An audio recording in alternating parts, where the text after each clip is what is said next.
तो नमस्कार दोस्तों, परम एजुकेशन की यूट्यूब चैनल पे आप सभी दोस्तों का स्वागत करते हैं। आज की जो क्लास होने वाली है बहुत ही कठिन प्रश्नों के साथ रखी गई है, जो कि आपकी सीटेट 2025 में होने वाले एग्जाम से संबंधित है। तो आज की क्लास देखना ना भूलें और सभी लोग अपना स्कोर जरूर बताइएगा। और जितने भी लोगों ने अभी तक हमारे चैनल को सब्सक्राइब नहीं किया तो सब्सक्राइब कर लीजिए, साथ में शेयर कर दीजिए अपने अपने ग्रुपों में, ताकि अधिक से अधिक लोग हमारे चैनल से जुड़ सकें और टेलीग्राम चैनल को ज्वाइन करके वहाँ से PDF प्राप्त कर सकते हैं। क्योंकि आज की क्लास बहुत ही हार्ड और बहुत ही अच्छा प्रश्न रखा गया है और टारगेट बता दे रहे हैं, मात्र 12 प्रश्न आप लोगों को सही करने हैं आज की 15 प्रश्न में से। और देखते हैं कितने लोगों का तैयारी यहाँ पे उचित हो गई है और कितने लोग बेहतर तरीके से कर रहे हैं। अगर बेहतर तरीके से कर रहे हैं तो आज ये सभी के सभी प्रश्नों को देखकर सॉल्व करने का प्रयास करके कमेंट में बताइएगा कि कितने आप लोगों ने स्कोर किया है। तो सबसे पहले हम बात करेंगे पहले प्रश्न से। तो पहला प्रश्न हमारे यहाँ पे देखिए क्या कर रहा है। ये प्रश्न करा कि गणित शिक्षण में गणित शिक्षक की मुख्य भूमिका कैसी होनी चाहिए। पहला करा कि निर्देशक के, दार्शनिक के, मित्र के, ये सभी। तो पहले का जो राइट आंसर आएगा, याद रखिएगा, जो एक शिक्षक होता है उसका निर्देशक यानी निर्देश देने वाला भी होता है कि आपको कैसे कार्य करना है। दार्शनिक होता है आपको बताने वाला। मित्र होता है किस प्रकार से आपको उनके साथ रहना है और कैसा व्यवहार करना है। तो ये तीनों ही सही है। तो राइट आंसर आपका किसके साथ जाएगा? चौथे के साथ जाएगा। तो आगे बढ़ते हैं यहाँ पे दूसरे प्रश्न पे।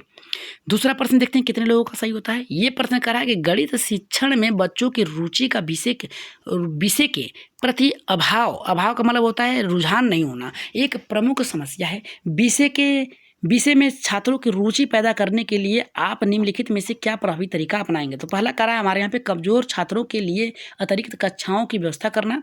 दूसरा करा है समय विभाग चक्र के गणित विषय को अधिक क्लास देना। और यहाँ पे करा है विद्यालय में अधिक पुस्तकें खरीदने। और चौथा करा है कि खेल विधि से शिक्षण करवाएंगे। देखिए खेल विधि की बात कर रहा है, इतना याद रखिएगा। तो खेल में सिखाना सबसे बेहतरीन होता है। राइट आंसर आपका जाएगा चौथे के साथ जाएगा। कमजोर छात्रों के लिए अतिरिक्त कक्षा नहीं, समय चक्र को यहाँ पे अधिक बढ़ाना नहीं, विद्यालय में पुस्तक खरीदना नहीं हुआ। राइट आंसर आपका जाएगा खेल में आप बच्चों को सिखाएंगे, क्योंकि आप प्राइमरी के बालकों को सिखा रहे हैं।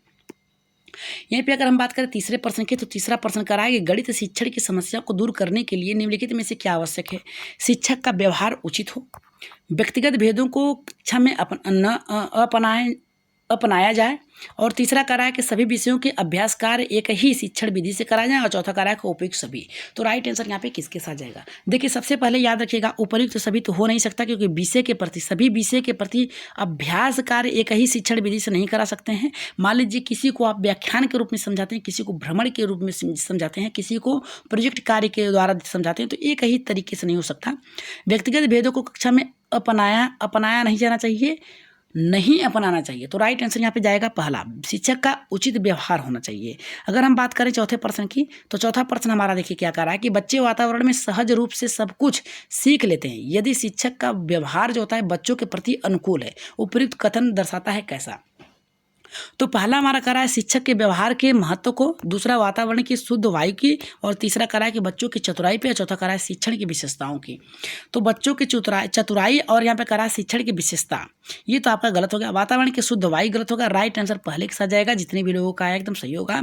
अगर हम बात करें पाँचवें प्रश्न की, तो पाँचवां प्रश्न देखिए बहुत ही महत्वपूर्ण है। इसका आंसर आप लोग कमेंट बॉक्स में दीजिएगा और बताइएगा कि इसका आंसर क्या होगा।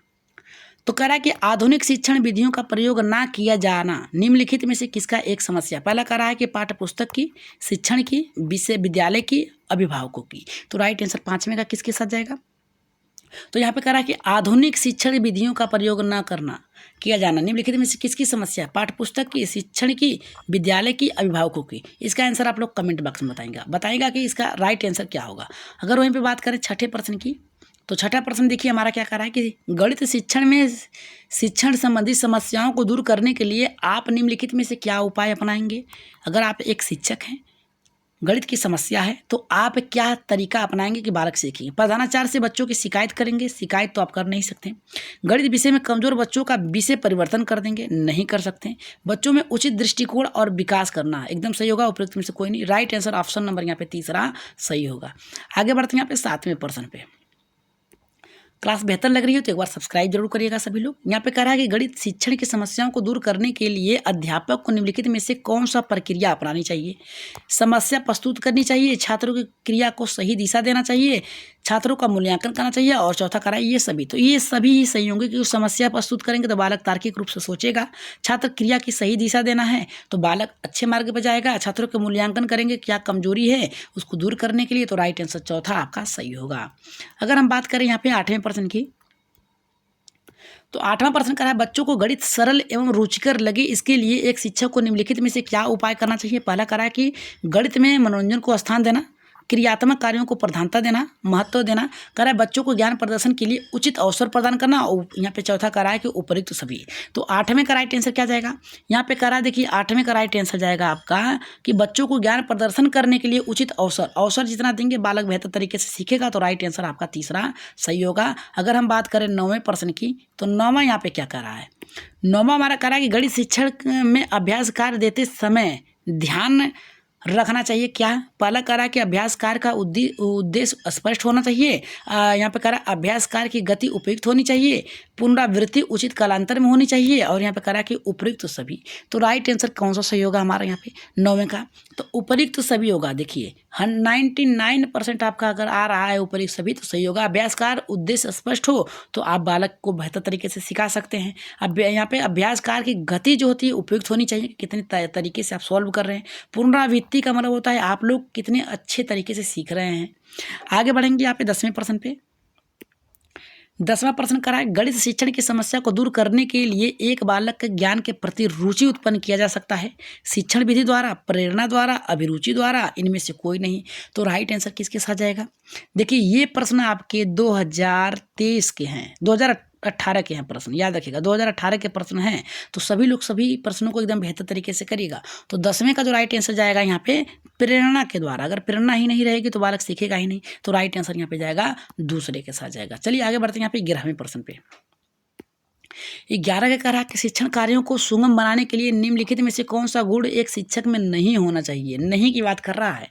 कह रहा वार्षिक योजना तैयार न करना, करा गणित के विषय के वस्तु का उपयुक्त ज्ञान, अभ्यास कार्य को अधिक महत्व देना, पक्षपात रहित या सहित की बात करता तो होता, रहित की बात कर रहा है नहीं होना। तो राइट आंसर यहाँ पे 11 के किसके साथ जाएगा, तो यहाँ पे वार्षिक परियोजना तैयार करना आपका यही राइट आंसर होगा। ठीक है, गणित विषय के उपयुक्त ज्ञान होना सही है, अभ्यास कार्य के लिए अधिक महत्व देना सही है, पक्षपात रहित होना चाहिए, किसी को भेदभाव नहीं करना चाहिए। तो राइट आंसर आपका पहला सही होगा। आगे बढ़ते हैं यहाँ पे 12वें प्रश्न पे।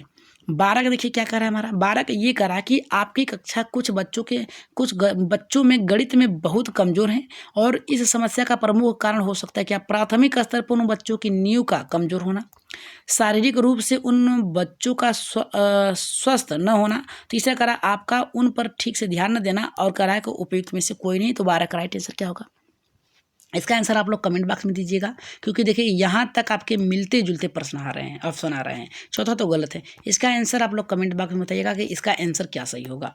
ठीक है, अच्छे से बताइएगा 12वें का राइट आंसर क्या होगा। यहाँ पे देखिए क्या करा है 13वां, व्यक्तिगत भेदभाव का समस्या की समस्या है मेधावी छात्र के लिए, पिछड़े छात्र, सामान्य छात्र, ये सभी। तो राइट आंसर यहाँ पे किसके साथ जाएगा। अगर 13वें की बात करें तो हमने बताया कि 99% आपके जो होते हैं सही होते हैं, ये सभी। तो ये सभी आपके सही होंगे। 14वें प्रश्न की अगर बात करें तो ये हमारा देखिए क्या कर रहा है कि गणित विषय की समस्या को हल करने के अलावा उनका अभ्यास कार्य में अधिक बल दिया जाना चाहिए, जिससे छात्र कैसे होंगे, नए सूत्रों को समझ सके और तथा उनके अनुप्रयोग में दक्ष हो सकें। दूसरा कह रहा है कि गणना संबंधित कौशल में निपुण होना और नई अवधारणाओं को स्पष्ट करना, ज्ञान को नई परिस्थितियों में लागू करना सीखें। तो राइट आंसर क्या है, कौन सा सही होगा। राइट आंसर 14वें का कौन सा सही होगा, तो दूसरा सही होगा। गणित समस्या यहाँ पे संबंधित कौशल में निपुण हो जाना, राइट आंसर यहाँ पे बल दिया जाता है। तो राइट आंसर आपका दूसरा सही होगा। आगे बढ़ते हैं यहाँ पे आज की क्लास का लास्ट प्रश्न है और इसका आंसर आप लोग कमेंट बॉक्स में दीजिएगा। पूछ रहा है हमारा यहाँ पे कि यहाँ पे विद्यार्थी गणितीय समस्या को हल करते समय गतिविधियों में गलतियाँ करते हैं, क्योंकि वे कैसे करते हैं। पहला हमारा कह रहा है कि वे एक से अधिक पाठ्य पुस्तकों में नहीं पढ़ते हैं। दूसरा कह रहा है हमारा यहाँ पे उनका सामाजिक आर्थिक स्तर निष्पादित प्रभावी होता है। तीसरा हमारा कह रहा है कि वे अर्थ निर्माण में अपने प्रयास में संकल्पना को वैकल्पिक निर्वचन करते हैं। और चौथा हमारा कह रहा है कि वे पर्याप्त अभ्यास नहीं कर पाते हैं। तो इसका राइट आंसर आप लोग कहाँ देंगे, कमेंट बॉक्स में देंगे। तो बताइएगा कि आज की क्लास आप लोगों को कैसी लगी। अगर क्लास बेहतर लगी हो तो सब्सक्राइब जरूर करिएगा और जाते जाते एक बार शेयर कर दीजिएगा अपने अपने ग्रुपों में। शेयर करके टेलीग्राम चैनल लिंक डिस्क्रिप्शन में दिया गया है, वहाँ से प्राप्त करके PDF आप ले सकते हैं। तो आज के लिए इतना ही, धन्यवाद। आप लोग अपना ध्यान रखिएगा, प्रिपरेशन जारी रखिएगा, क्योंकि एग्जाम आप लोगों का बहुत ही नज़दीक है। तो आज के लिए इतना ही, धन्यवाद।